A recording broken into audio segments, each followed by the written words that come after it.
गेले 10 वर्ष ट्रेलर होता ट्रेलर, पिक्चर अभी बाकी है, तो पिक्चर आता पुढच्या 5 वर्षात आपल्याला पाहायला मिळणार आहे. 500 वर्षातला सगळ्यात ऐतिहासिक दिवस आहे. 500 वर्ष तमाम भारतीयांनी, तमाम हिंदू समाजाने जो संघर्ष केला, ज्या दिवसाची वाट पाहिली, ज्याच्याकरता लाखो लोक बलिदान झाले, हे राम मंदिर आज त्याचा निर्माण होऊन आपला पहिला नारा जो होता, राम लला हम आएंगे मंदिर वही बनाएंगे, हा नारा पूर्ण झाला.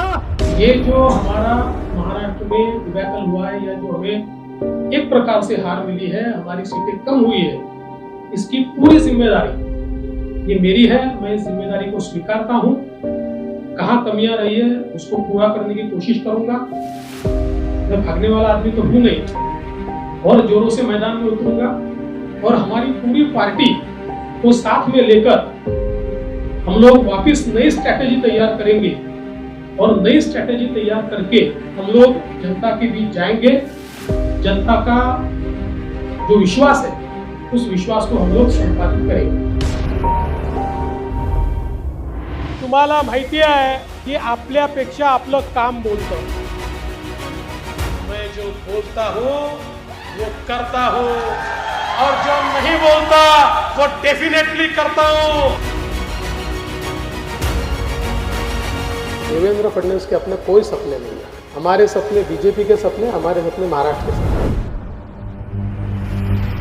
आज अतिशय आनंदाची गोष्ट आहे की लाडकी बहीण योजनेचा दुसरा टप्पा 50 लाख खात्यांमध्ये पैसा डिपॉझिट करून आपण सुरू केलेला आहे. मी नेहमी लॉंग टर्मचं विजन ठेवणार आहे, शॉर्ट टर्मचा विचार मी करत नाही.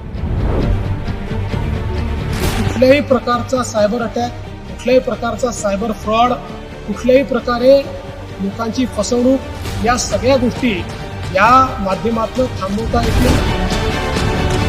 लॉंग टर्म विजन मध्ये मी हे प्लॅनिंग करून शेतकऱ्याला जन्मभर मोफत वीज देता येईल अशा प्रकारची व्यवस्था ही करून दाखवलेली आहे. अतिशय आनंदाची गोष्ट आहे, स्वारगेट ते सिव्हिल कोर्ट या टप्प्याचं लोकार्पण आपण केलंय. स्वारगेट ते कात्रजचं भूमिपूजन आपण केलंय.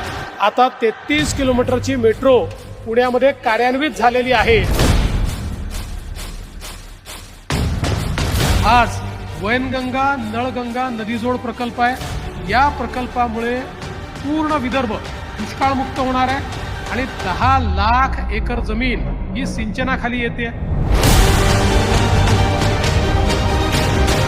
मुंबई का तो चेहरा हमने बदल दिया. आज मुंबई का कोस्टल रोड हो, मुंबई का अटल सेतू हो, म्हणजे पहिल्यांदा मुंबईला एक रूप, एक लिंक, अशा प्रकारचा एक रिंग रोड आपण तयार करतोय.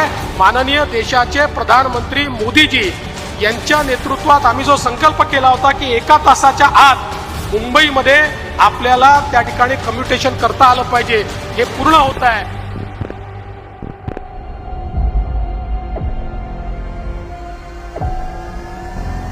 देवेंद्रजी म्हणाले होते पुन्हा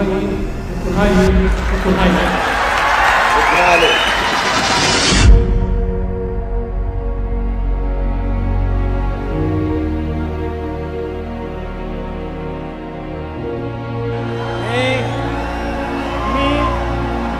देवेंद्र सरिता गंगाधरराव फडणवीस ईश्वर साक्ष शपथ घेतो की मी महाराष्ट्र राज्याचा मुख्यमंत्री म्हणून माझी कामे निष्ठापूर्वक व सत्सद विवेक बुद्धीने पार पाडीन.